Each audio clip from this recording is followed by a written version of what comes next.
सदाशिवसमारम्भां शङ्कराचार्यमध्यमाम् अस्मदाचार्यपर्यन्तं वन्दे गुरुपरम्पराम्.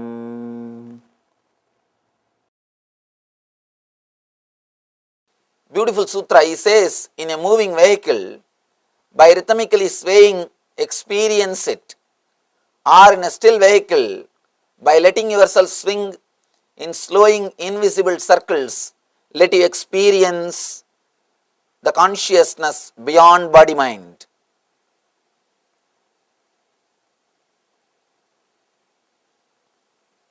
I think this technique would have been created when bullock cart was invented. Shiva is using all doors to enter into consciousness, all possible methods to give you the experience of ultimate. 5,000 years ago, we can't expect any other vehicle, only bullock cart would have existed. He is giving us the technique to enter into meditation, even using the time in which you are traveling. He knows after 5,000 years, people will come and ask, Swamiji, no time to meditate, we are too busy with our routine, we have too much of work, we have to do so many things, there is no time to meditate. He knows. That is why he gives a very clear solution. You don't have to spend separate time. At least 1 hour you spend in driving every day, at least 1 hour. In this country, at least 3-4 hours. I can say at minimum 1 hour you spend your time sitting in a moving vehicle, sitting in a car. Either you drive or you sit when somebody else drives. Mostly you drive in this country. At least 1 hour you spend sitting in a moving vehicle. Shiva gives you the technique to convert that 1 hour into meditation. You don't need to spend separate time. He is giving you the technique to make money and meditate. You can just drive and get enlightened.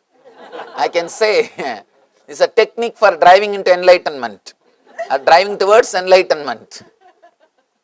He gives you such a wonderful technique to use the time in which you are driving. Actually, he gives technique to work on everything. The tomorrow's technique is how to use your pain towards enlightenment. Any of you have arthritis and cursing the disease, suffering with the disease, you can come tomorrow.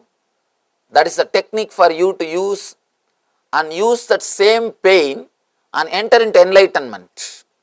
Not only the technique heals the pain, it leads you to a next level of consciousness, the higher level of consciousness.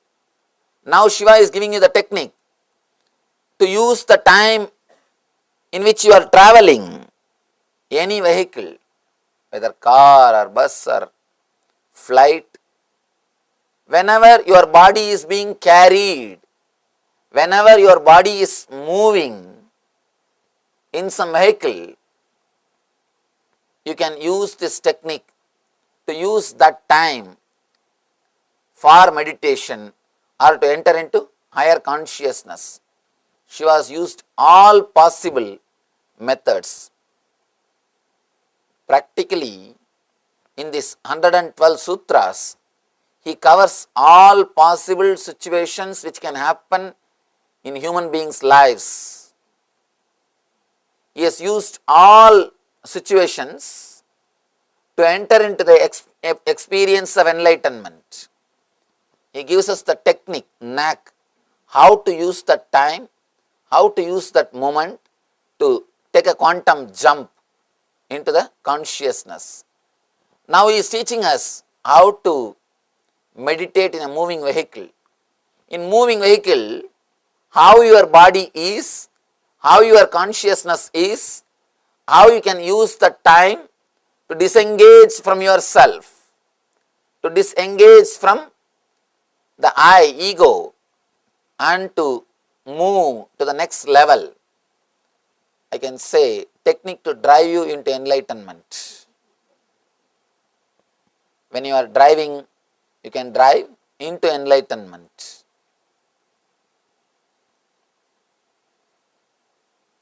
He says, in a moving vehicle, by rhythmically swaying experience, first thing you should understand, constantly you resist all the movements of the body. You can see in your life, whether you are in car or train or flight, constantly you resist the natural movement. Why do you think you become tired by traveling in train? You are not doing anything, but if you travel for 10 hours, you are tired. The reason is you are constantly resisting the flow. You are not allowing, you are not relaxing, you are constantly holding on. You can see in your life, even when you are driving, if the vehicle is taking this side turn, you always move the body this side to balance. To balance, you don't want to fall, you balance. But you don't understand one important thing. There is no need for you to hold your body 24 hours. Whenever you are driving, even if you are not driving, even if you are sitting in a vehicle, even if you are sitting in the car or train, constantly you are holding the body. Your body is never relaxed. You don't let go. You are holding on to it. You can feel near the Muladhara, root of the spinal cord, you will be just possessing your body. That is the point from where you balance your body, or you try to balance your body. You will be just holding your body tightly, constantly. You will be just catching your body. You will be possessing your body. He says, just let go, relax. Whenever you are sitting in a vehicle, traveling or flying, whenever your body is being moved, just relax. Surely by relaxing, you won't fall.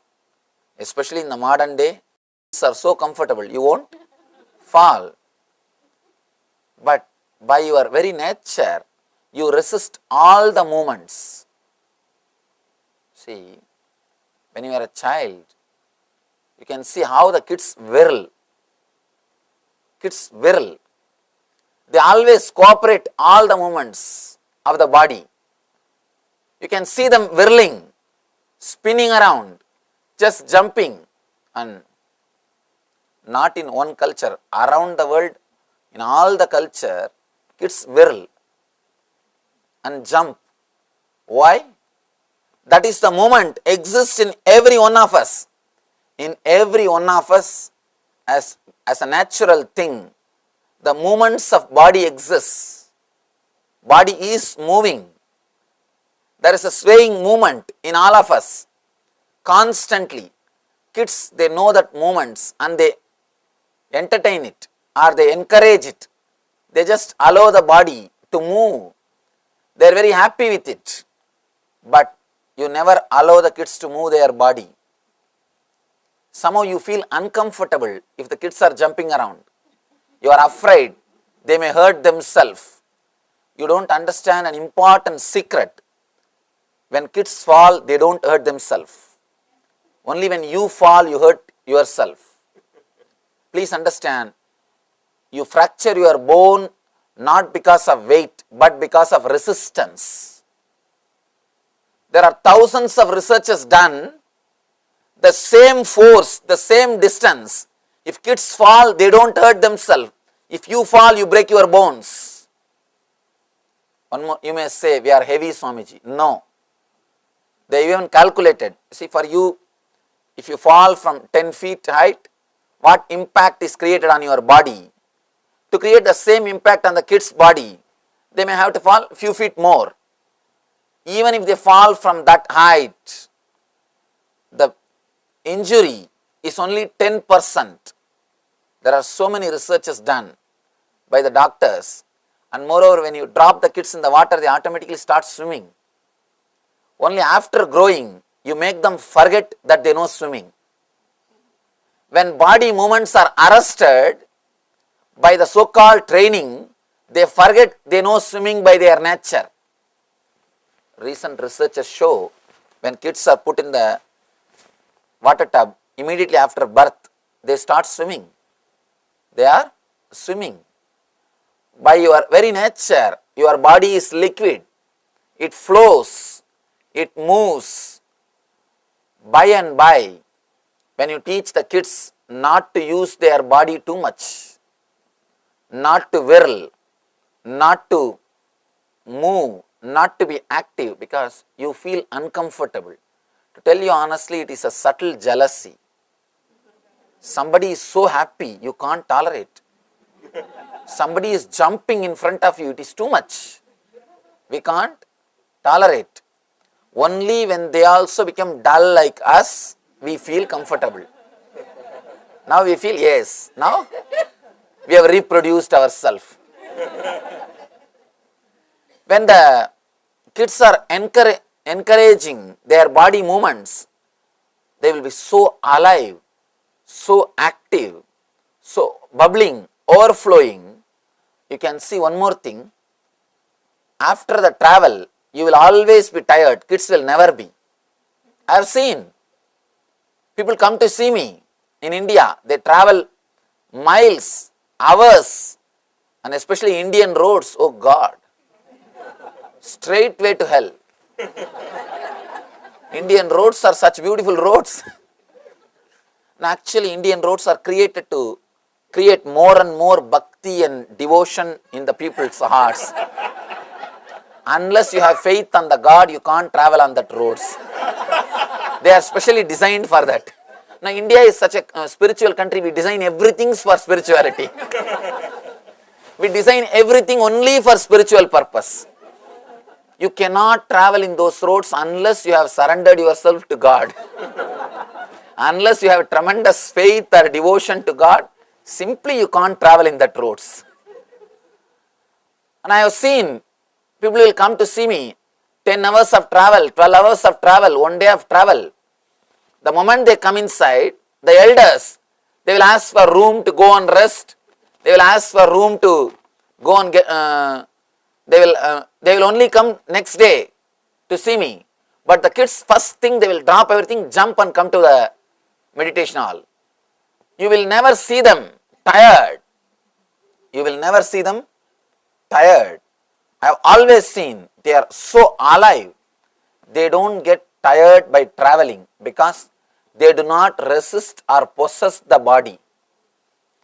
They do not constantly resist the subtle movements of the body. The subtle movements which is happening, the natural movements which is happening, kids do not resist those movements. They do not possess their body. When you start training them to possess the body, by and by they forget to flow with the energy. By and by they forget to flow with the movements of their body.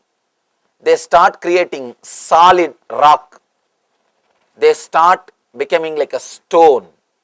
They start becoming dull, frozen, dead. The more you become frozen, more you are dead. If you are completely frozen, you are ready to be burnt. The more you are frozen, the more you are dead. Kids, you can see them alive. They are not frozen. Even when they laugh, their whole body laughs. It's not that only the mouth laughs, only the face, the whole body will laugh. They do not calculate and move the body.